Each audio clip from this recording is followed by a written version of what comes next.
નમસ્કાર, ઉજાસ ટીવીમાં હું પંકજ આપનું સ્વાગત કરું છું.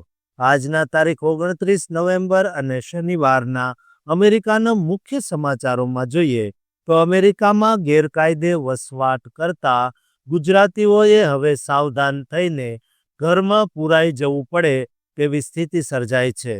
ઉત્તર ગુજરાતના એક જ ગામના 3 લોકોને આઈસે રાતના અંધારામાં જ ઝડપી લીધા છે. આ લોકો ભર નીંદર માણી રહ્યા હતા ત્યારે બાળકોની બાજુમાંથી ઉઠાવી લેવાયા છે. તેના વિશે વિગતવાર વાત કરીશું. આ ઉપરાંત જોઈશું કે ગુજરાતીઓ અમેરિકામાં ડોલર કમાવાની લાલચમાં કાયદાની સાથે સંબંધોની ગરિમા પણ જાળવતા નથી. એક વૃદ્ધ પાસેથી 2 ગુજરાતીઓએ જે મોડસ ઓપરેન્ડી અપનાવીને લાખો ડોલર પડાવ્યા તેને લઈને હવે તેમને જેલવાસ થયો છે. સાથે જ ડિપોર્ટેશનનો પણ ખતરો તોળાઈ રહ્યો છે. આ ઉપરાંત વાત કરીશું કે અમેરિકામાં ટ્રમ્પે એક એવી જાહેરાત કરી છે જેના કારણે દરેકને અમેરિકા હવે વધુ વહાલું લાગશે. કારણ કે ટેરિફની આવકને ટ્રમ્પ ટેક્સ મુક્તિ અપાવવા તરફ લઈ જાય તેવી વાત કરી રહ્યા છે. આ ટેક્સ મુક્તિનો લાભ ગુજરાતીઓને મળશે કે કેમ તેના વિશે વિગતવાર વાત કરીશું, તો વિડીયોને અંત સુધી જોવા વિનંતી. અમેરિકામાં શામ, દામ, દંડ અને ભેદ વાપરીને ગુજરાતીઓ ઘૂસી જતા હોય છે. જો કે હવે તો તે પણ અઘરું થઈ ગયું છે. પરંતુ ખરેખરું કહી શકાય તેવું કપરું તો ગેરકાયદે અમેરિકામાં રહેતા ગુજરાતીઓ માટે હવે બન્યું છે. રોજે રોજ ડરના ઓછાયા નીચે લોકો જીવન જીવવા મજબૂર બની રહ્યા છે. ત્યારે ગુજરાતના એક જ ગામના 3 પરિવારોની જિંદગી એક જ ઝાટકે વેર વિખેર થઈ ગઈ છે. તેમની પાસે કામ કરવાની પરમિટ હોવા છતાં સૂતેલા બાળકોની બાજુમાંથી તેમને ફેડરલ એજન્ટ્સ ઘેરી વળે છે અને અજ્ઞાત અંધકારમાં ધકેલી દે છે. શું આ અમેરિકામાં રેડની નવી શરૂઆત છે? શું હજારો ગુજરાતીઓના છુપાયેલા સપનાઓનો આ અંત છે? દેશ નિકાલની ગતિ અભૂતપૂર્વ ઊંચાઈએ પહોંચી છે. આ ભયંકર વાવાઝોડામાં ગુજરાતી સમાજની હાલત કફોડી બની ગઈ છે. છેલ્લા 2 અઠવાડિયામાં પેન્સિલ્વેનિયાના પિટ્સબર્ગ શહેરમાં ઉત્તર ગુજરાતના આપણા 3 વ્યક્તિઓની આઈસ દ્વારા કસ્ટડીમાં ધરપકડ કરવામાં આવી છે. આ 3 લોકો જેઓ માણસા તાલુકામાંથી આવે છે.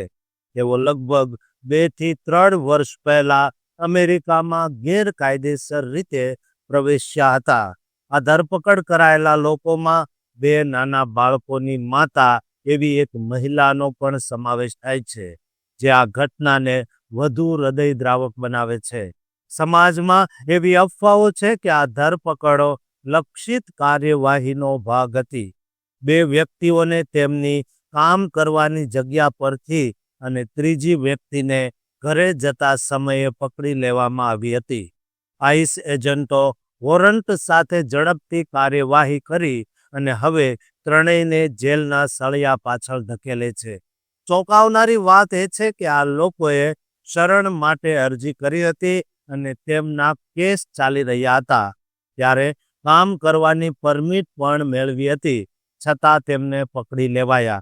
તેમના પ્રિયજનો તેમને મુક્ત કરાવવા માટે સક્ષમ વકીલોની શોધ કરી રહ્યા છે. મહત્વની વાત એ છે કે આ 3 લોકો એક જ ગામના હોવા છતાં લોહીના સંબંધોમાં બંધાયેલા નથી કે નજીકના મિત્રો પણ નથી. બસ એક જ માટીના સાથી પ્રવાસીઓ છે.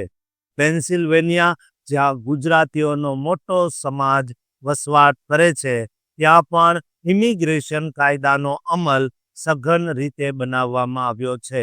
5 કાઉન્ટીઓએ આઈસ સાથે કરારો કર્યા છે, જેનો અર્થ છે કે સ્થાનિક પોલીસ હવે આ શોધમાં ભાગીદાર છે. નાની ભૂલો જેમ કે ટ્રાફિક ટિકિટ અથવા DUI ચેકપોઇન્ટ્સ પરની તપાસ પણ ઇમિગ્રન્ટ્સને નિશાન બનાવી શકે છે. આ કોઈ અલગ ઘટના નથી. તે સમગ્ર રાષ્ટ્રમાં છવાયેલા મોટા વાવાઝોડાનો એક ભાગ છે.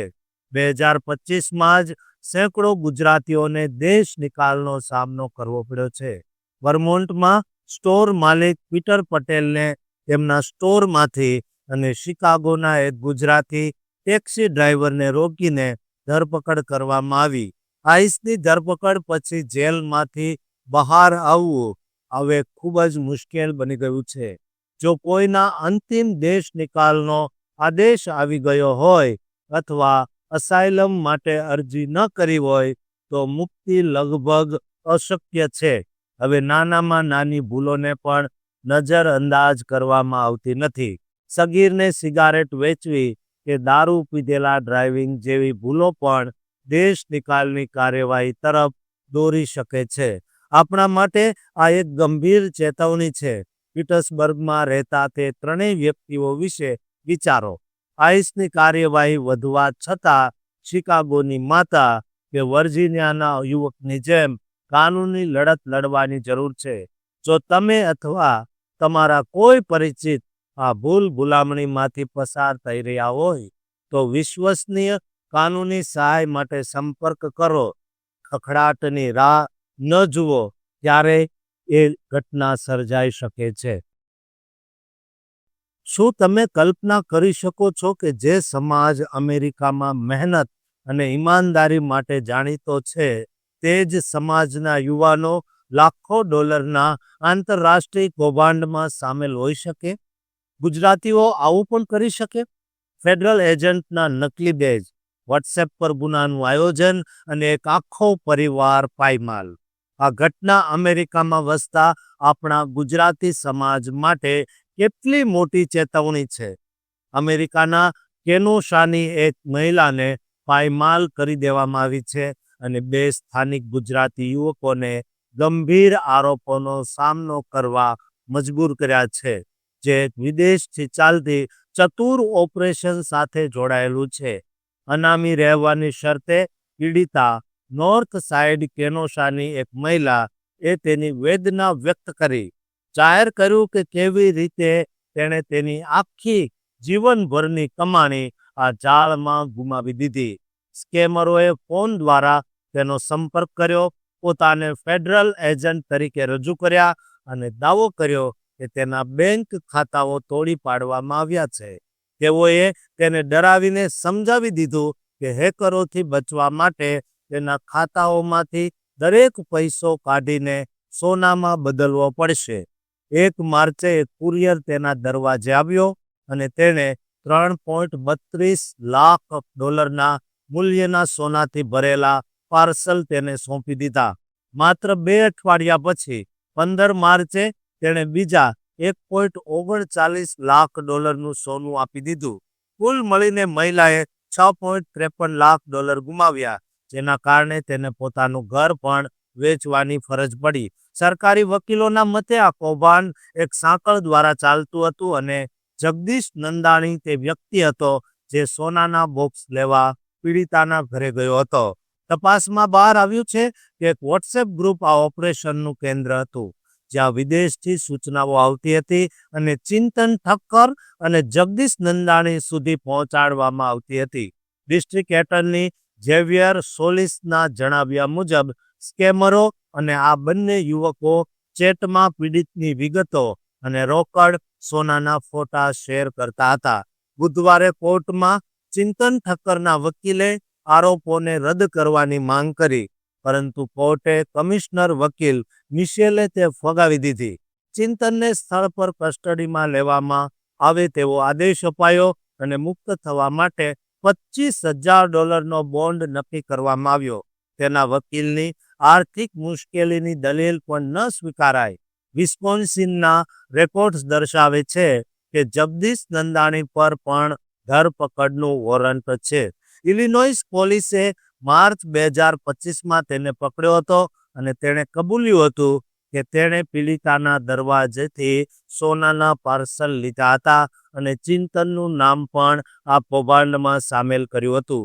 જગદીશના ફોનમાંથી વોટ્સએપ ચેટ્સ મળી આવી, જેમાં પિકઅપ સ્થાનોની વિગતો હતી.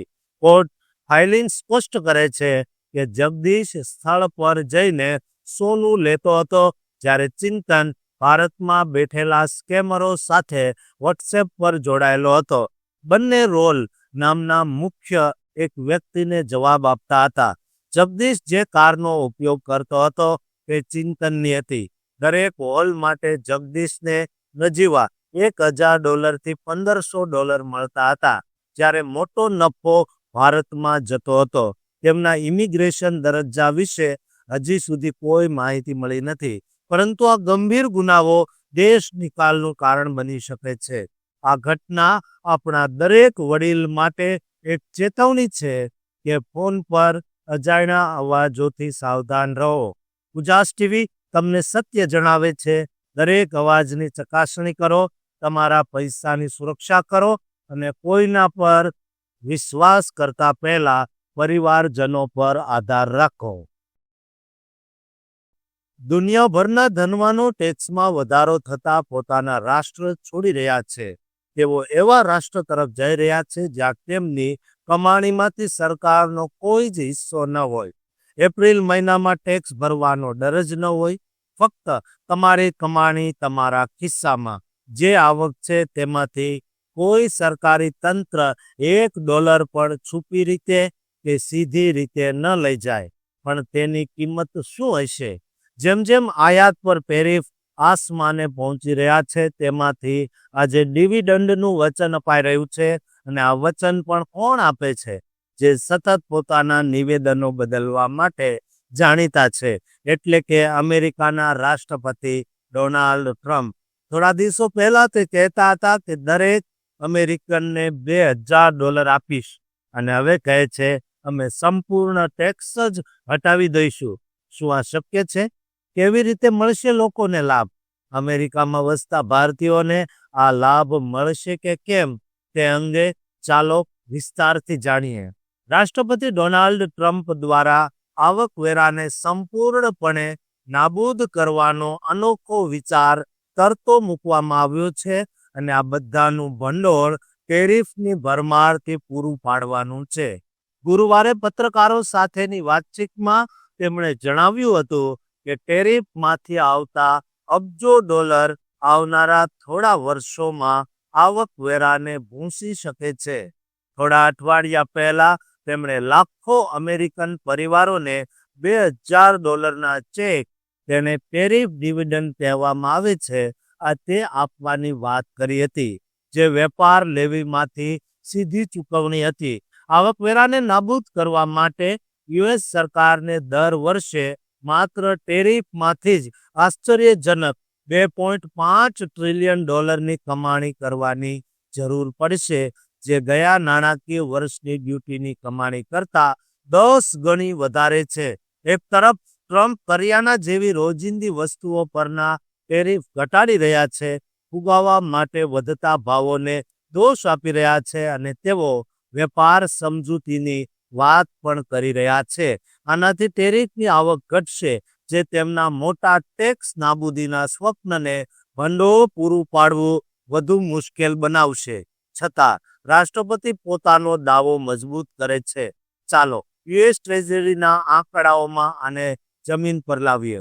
નાણાકીય વર્ષ 2025માં અમેરિકનોએ એકલા આવકવેરામાં $2.66 ટ્રિલિયન ચૂકવ્યા, જ્યારે કોર્પોરેટ લેવીમાંથી $425 બિલિયન અને ટેરિફમાંથી માત્ર $195 બિલિયન યોગદાન હતું. 2026માં અંદાજો ડ્યુટીમાંથી $400 બિલિયનનું અનુમાન લગાવે છે, જે આવકવેરાને બદલવા માટે જરૂરી રકમનો હજી પણ એક નાનો અંશ છે. હવે કાયદાકીય ડ્રામાને આમાં ઉમેરો. ટ્રમ્પે ડઝનેક દેશોની આયાત પર જે ટેરિફ લગાવ્યા છે તેની કાયદેસરતા સુપ્રીમ કોર્ટમાં સંતુલન જાળવી રહી છે, જેનો અંતિમ ચુકાદો મધ્ય 2026 સુધીમાં આવવાની સંભાવના છે. નીચલી ફેડરલ બેન્ચોએ પહેલેથી જ આ ચાલને ગેરબંધારણીય અતિક્રમણ ગણાવ્યું છે. રાષ્ટ્રપતિ કોંગ્રેસના ખર્ચ પર નિયંત્રણને બાયપાસ કરી રહ્યા છે. નિષ્ણાતો યાદ અપાવે છે કે ટેરિફ વિદેશમાંથી આવતા મફત પૈસા નથી, તે છૂપો કર છે જે યુએસના ખિસ્સામાં પાછો આવે છે, કારણ કે કંપનીઓ કિંમતો વધારીને તે બોજ ગ્રાહકો પર પસાર કરે છે. આ દિવસોમાં પોષણ ક્ષમતા એ અમેરિકાની અર્થવ્યવસ્થાને પીડિત કરતું એક મુખ્ય પરિબળ છે.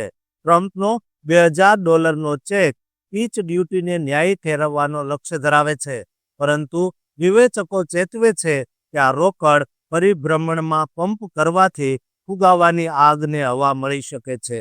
ટ્રમ્પનું વિઝન વચનમાં ચમકદાર છે, પરંતુ વિતરણમાં જોખમી છે. આવકવેરાને નાબૂદ કરવાથી કામદારોને ઐતિહાસિક વિજય મળશે, પરંતુ ટેરિફ એન્જિન નિરીક્ષણ હેઠળ અટવાઈ જાય છે અને હવે સુપ્રીમ કોર્ટના પડછાયા 2026 તરફ લંબાય છે તેમ જોખમ વધે છે. ગુજરાતી પરિવારો માટે આ અંગત અસર કરે છે. ટેક્સ કપાત વિના નાણાં મોકલવા સરળ બને છે, પરંતુ આયાત માલની કિંમત વધે છે. ઉજાસ ટીવી તમને સ્પષ્ટ ચિત્ર રજૂ કરે છે. શું ટેરિફ ખરેખર કરવેરાને ટ્રમ્પ કરશે કે પછી આ ફરીથી એક હવાઈ જુમલો સાબિત થઈ જશે?